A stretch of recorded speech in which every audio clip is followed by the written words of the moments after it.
quieren, $1. Bueno, nos acompaña ya Juan Graboy. ¿Cómo estás, Juan? Buenas noches. Bienvenido. ¿Cómo te va? ¿Todo bien? Como siempre, gracias por estar. Y no tan bien, vos anoche fuiste uno de los primeros y creo que uno de los únicos dirigentes políticos y sociales que saliste a hacer un análisis sobre la marcha, de las medidas de este caputazo, como decimos, y hablaste de asesinato social. Sí, efectivamente, ¿no? Pensaba estos días que me tocaron momentos muy amargos como ciudadano, como defensor de los derechos sociales, los derechos humanos y como argentino, dolorosos. La Divina Comedia, ¿no? En ese mensaje que hay en el dintel cuando entra Dante con Virgilio que dice «Lasciate ogni speranza». Abandona toda esperanza. Y en todo ese recorrido por el infierno, todas las cosas horrorosas que vamos a vivir, los círculos del infierno. ¿Y qué lo guía hacia afuera de eso, no?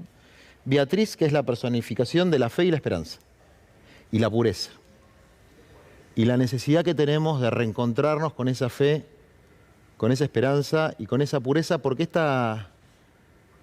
este infierno que vamos a atravesar, pues vamos a atravesar un verdadero infierno en breve, es decir, ya está empezando, y ya veníamos por ahí del primer círculo o el segundo círculo, porque no estábamos en Disneylandia la semana pasada. Es como una moneda que tiene dos caras. Por un lado, la carnicería, y no me refiero a esa en donde no se puede comprar más carne, la carnicería que va a sufrir nuestro pueblo, de la clase media para abajo. El laburante de clase media, bueno, hoy, mañana, la semana que viene, le dieron una patada en el tuje hacia la pobreza. Y si es inquilino, el doble. Es decir, en 3 meses su salario se va a licuar un 50, un 40, un 60%, depende cómo salgan las paritarias en los gremios. Es decir, se ha arrojado con estas medidas una cantidad impresionante de gente a la pobreza. Y los pobres van a ser más pobres y con una medida de compensación sobre el AUH más tarjeta alimentar alcanzás a 2.3 millones de familias cuando tenemos hoy 5 millones de familias y pico en la pobreza, y anuncian un congelamiento del salario social complementario, que es una confiscación, porque es una confiscación de la propiedad privada, que venían a defender, del mismo modo que la devaluación es una confiscación de la propiedad privada, porque el pass-through, que es cómo la devaluación impacta en el salario, es decir, en el bolsillo, en la inflación. Pero hermano, ¿no venías a defender la propiedad? ¿Los derechos patrimoniales de los trabajadores no son parte de los derechos de propiedad? Bueno, es una confiscación, es un robo. Y ahí tenemos una cara de la moneda, la más terrible. Pero del otro lado de la moneda tenemos ese silencio del que de alguna manera te referís vos, sí, que es parte de una degradación intelectual, moral, política, estratégica del campo nacional, popular, latinoamericanista, del autodenominado progresismo, donde hay algunos que hasta especulan, por eso sí, yo tengo un cartelito en la oficina diciendo no hay que regalarse, que sean los pobres la carne de cañón, claro, de este proceso. Es decir, que sean los pobres lo que pongan, como siempre, la juventud y los pobres, la sangre, para hacer lo que nunca tuvieron pelotas de hacer los politiqueros de oficina. Porque no sienten el dolor del pueblo como propio. Mirá, yo te voy a contar algunas anécdotas escalofriantes para mí. Ya lo hicieron en el 2015, ¿eh? Lo hicieron muchas veces. Mucho cantito. Mira, en la asunción de Nati Saracho, que es cartonera, sí, la fueron a ver algunos cartoneros, y el Gordo Sánchez me mandaba un videíto y me decía, Graboy, nos están tratando como el orto, deben ser los de Milei, qué sé. Y yo veo el videíto y le decía, no, Sánchez, son los nuestros. Los sí, nuestros. Lo escuché, ¿eh? Lo escuché, que lo miraban de reojo. La miraban de reojo. ¿Y qué es lo que veo que está pasando? Esta degradación está por un lado con los Insaurralde de la vida los que banquetean por Marbella, que no son pocos y siguen estando, y también con los que leyeron más a Laclau que a Perón y Evita. Y es nuestro campo, es el campo político que defiende la justicia social, por eso estamos ahí. Pero que funciona con un mecanismo de disciplinamiento de premios y castigos. Y con algo me lo explicó Axel una vez, muy interesante. Por eso a mí no me quieren mucho. Que es la delación premiada. ¿Qué es la delación premiada? Hay un conflicto en movimiento social. Yo hoy no tengo roles de conducción en los movimientos sociales, pero hay un conflicto, vamos a decir, en un municipio gobernado por alguna organización cercana a un jefe o una jefa política, o sale una nota de prensa, le mandan un videíto a ese jefe o a esa jefa. Por envidia, por resentimiento, para dividir una interna. Entonces generan internas. Por espacio de poder, por espacio de prestigio. Y festejaban asunciones en municipios, en diputaciones, en concejalías, como si no estuviéramos en las puertas del infierno. Total. Ahora, ¿vos estás dispuesto a asumir? Porque a mí me interesa mucho tu análisis, ¿eh? Sí. Porque los que, reitero, los que se escondieron en el 2015, éramos pocos los que dábamos la cara, hoy están desaparecidas. ¿Vos estás dispuesto a asumir una conducción frente a la ausencia de liderazgo? Mira, hay un primer paso que es el siguiente. Yo voy a acompañar todos los conflictos donde se pongan en juego los derechos de los más humildes. Todos los conflictos. Sin haber sido beneficiario, entre comillas, ni de cargos ni de guita, porque la gente que se enriqueció bajo las polleras de la compañía de Cristina, que hizo tanto por el pueblo, multimillonarios, después si la tocan a Cristina que quilombo se va a armar, no se armó el quilombo. Es decir, dejaron que nos humillen como campo político, y yo estuve ahí en primera fila. Bueno, ahora es otra etapa. Yo voy a defender a los humildes. Vieron que una vez yo dije, estoy dispuesto a dar mi sangre por esto, y le usaron eso para decir que yo estaba amenazando. Fue durante el gobierno de Alberto, cuando peleábamos por el salario básico universal. En un mundo donde tantos están dispuestos a derramar la sangre ajena, no veo qué hay de malo en gente que está dispuesta a poner su propio cuerpo, como tantos compañeros y compañeras que yo tengo dispuestos a poner su corazón, su cuerpo y su vida por los demás. Me parece que es una actitud noble. Juan, ¿y vos qué analizás? Porque, pero te decía, vos me hiciste una pregunta. Sí. Antes de asumir una conducción, creo que hay que hacer todos, me incluyo, una reflexión profunda, porque el peronismo, el campo nacional popular, sin doctrina, sin autoridad política y sin planificación estratégica, no es nada. No, claro. Es un reparto de botines. Exacto. De pequeños botines, que una provincia, que un distrito, que un municipio, que un cargo. Que una ley. Que algún negocio, que hay que ver qué acuerdo hacemos, porque exacto. Vos sabés que hay unos cuantos funcionarios que siguen en sus cargos. Sí. A mí no me sorprende. Claro. A mí no me sorprende. Entonces, hay cosas que a esta altura del partido me dan bronca, pero no me sorprenden. Entonces, una reflexión y una reconfiguración. Y cuando escucho también a algunos desde las oficinas confortables hablar de resistencia, a mí me gusta más hablar, porque en este país, en este territorio, hay gente que está hace 5 siglos resistiendo. Resistir, vamos a seguir resistiendo. Pero de respetar y hacerse respetar. Total, sobre todo eso. Respetar y hacerse respetar. Como militantes, como campo político, hacer respetar los derechos constitucionales, supraconstitucionales, como los derechos laborales, como los derechos sociales.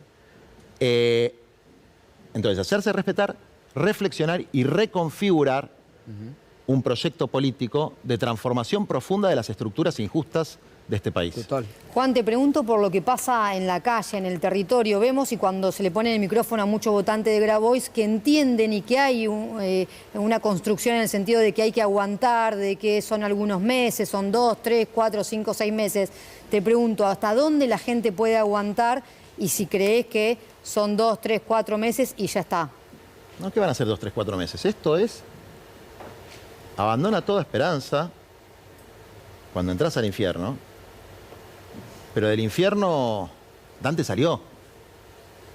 Salió porque tenía este ideal de pureza, de fe, de transformación, pero no se sale con politiquería barata, con sistema de disciplinamiento interno, de premios, de castigos, de pequeños espacios de poder. Se sale con nuevas melodías, pero lo que se dice con el pico se defiende con el cuero. Yo no estoy escuchando nuevas melodías. Escucho las viejas melodías. Entonces yo quiero nuevas melodías, sin perder la memoria histórica, sin dejar de reivindicar a los que hicieron cosas buenas por el pueblo, pero repitiendo viejas melodías y dividiendo el mundo entre buenos y malos, con simplismos. Por ejemplo, me enojaron porque conté que me llamó Milei y... ¿Pero es que tengo que mentir? ¿Hay que mentir? Sí, es verdad, es lo que pasó. No, ahora, ¿eso quiere decir que yo digo que el programa económico, la política de Milei es buena? No, hermano, soy uno de los dirigentes que sale a decir esto es una masacre, esto hay que enfrentarlo desde la política, hacer respetar los derechos. Y estoy absolutamente convencido que la gente no se va a dejar carnear. No hay ninguna posibilidad de que eso pase, le guste a los dirigentes o no les guste a los dirigentes. No, pero aparte te hace más creíble que no escondas que para repudiar lo bochorno y lo repudiable que te hicieron a vos y a tu padre, te haya llamado al presidente. Es bueno que el presidente después baje esa línea a sus partidarios, que haya paz, ¿no? Pero, a ver, desde luego, y además, no me cabe la menor duda, porque no fue el primer episodio. No fue el primer episodio. Y hay algunos, porque hay gente que es parte del ecosistema fascista que se formó alrededor de Milei. Y de Villarroel, que no hay que olvidarse también, que está agazapada en la línea de sucesión y es del partido militar. Si yo le tuviera que dar un consejo a Milei, no de política económica, porque no me va a escuchar, pero así humano, es cuídate más de tus amigos que de tus enemigos, ¿no? Se lo dijiste también, ¿no? Sí. Porque esa señora tiene más ganas de que se muera Milei que el salame que le tiró el voltellazo, digamos, ¿no? Porque ahí está el partido militar agazapado. Y te lo digo por mi propia experiencia de un tipo con formación militar que sacó un TikTok, que alguno de ustedes lo habrá visto, diciendo que nos iba a balear y poner una bomba en las movilizaciones, que hoy fue indagatoria, porque no les vamos a dejar pasar una. A ninguno, ¿eh? Está muy bien eso. A ninguno. Está muy bien. Ni a los porongas del conurbano, que se dicen peronistas, pero se la agarran con el pueblo, ni a estos, ni siquiera neoliberales, a estos verdugos del pueblo. En la medida de nuestras fuerzas, que son pequeñas, y que es la resistencia no violenta. Porque no tenemos la fuerza para hacer una resistencia, ni la fuerza ni la voluntad. No queremos la violencia. Juan, perdón. Queremos hacernos respetar. Digo, termino esto.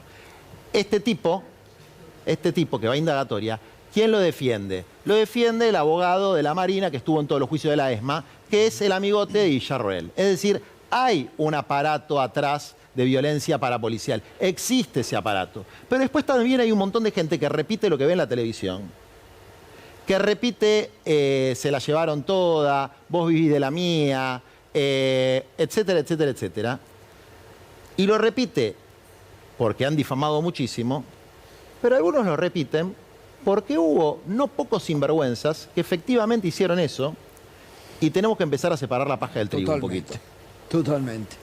No, Andrés. me quedo pensando cómo sería enfrentar desde la política. Entiendo que hay algunas cosas que van a tener discusión parlamentaria y que se pueden frenar en el Congreso, pero quizás las más severas ya las estamos viendo, como los aumentos de precio. Vos recién decías la carne da toda la sensación de que va a quedar en el pasado, un elemento muy importante para los argentinos, ni hablar de los aumentos de todo el resto de los precios, y eso no hay forma de frenarlo desde el Congreso.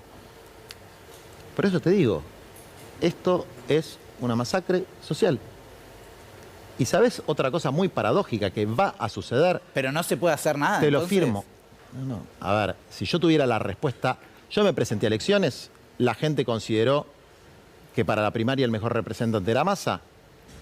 Yo estaba en contra de esa candidatura, de esa estrategia electoral, pero no digo que tenía la solución, porque teníamos 120% de inflación. Tampoco era fácil de ganar esa elección. Entonces, esta gente ganó la elección. Tiene lo que en ciencias políticas se llama legalidad y legitimidad por ahora. Porque la legitimidad es de origen, pero también de ejercicio, ¿no? ¿Cuáles son los mecanismos que tiene el pueblo? El derecho a la protesta, que existe, le guste o no le guste a todos los que salen a boquear que la gente no se puede movilizar. El derecho a huelga, que está en el artículo 14 bis, si no tendrán que reformar la Constitución. Claro. Desde luego el liderazgo político que tiene que ejercer, sobre todo el máximo representante institucional de la oposición, que hoy es Axel Kicillof, que tiene que ejercer un liderazgo político firme en defensa de los derechos del pueblo, su responsabilidad.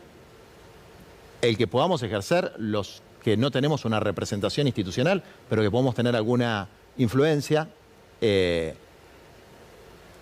pero eso va a llegar tiene un límite. ¿Qué es lo que sí creo que va a pasar? Primero, que inevitablemente en la Argentina existe una red de 50.000 comedores populares, 40.000 de las organizaciones sociales, pero de las más diversas tendencias, desde el trotskismo más radicalizado hasta Margarita Barrientos, hasta el PRO, por decirte de alguna manera, contando las iglesias, etcétera, van a llamar a no llevar alimentos porque no tienen la logística, no lo saben hacer, a transferirle plata a la Asociación Civil Néstor Kirchner, a la Asociación Evita Capitana, a la cooperativa Che Guevara, porque no van a tener otra forma de resolver el quilombo, porque somos la puta Cruz Roja, lo que hemos construido en la Argentina, y lo digo con pesar, no con orgullo, desde por lo menos 2016, ha sido lo que el Estado y el mercado no hace, que es contener, y nosotros no estamos para contener, estamos para transformar, contener los desastres de un modelo de descarte, de un sistema de descarte, que se viene desarrollando al ritmo de un sistema global de descarte. Y que nosotros tenemos que revertir en la Argentina pensando afuera de la caja, y es pensando en una política de tierra, techo y trabajo, independencia, soberanía y justicia, con una perspectiva latinoamericana, que es todo lo contrario a lo que plantea Milei, pero tampoco es decirlo con el pico y después a la hora de la práctica hacer algo completamente distinto. Bueno, hay que empezar a ponerlo en la práctica porque se necesita una representación. Así es, Y señor. me parece que estás dispuesto a hacerlo. Sí, señor. Gracias, Juan. como Muchas gracias siempre. a ustedes. Gracias siempre por dar la cara No, por favor. mientras otros se esconden. Acá estoy. Muchas gracias. No. Gracias. Juan Graboy, siempre da la cara, siempre está. Se necesita representación cuando muchas se esconden. Gracias por acompañarnos, gracias a los compañeros.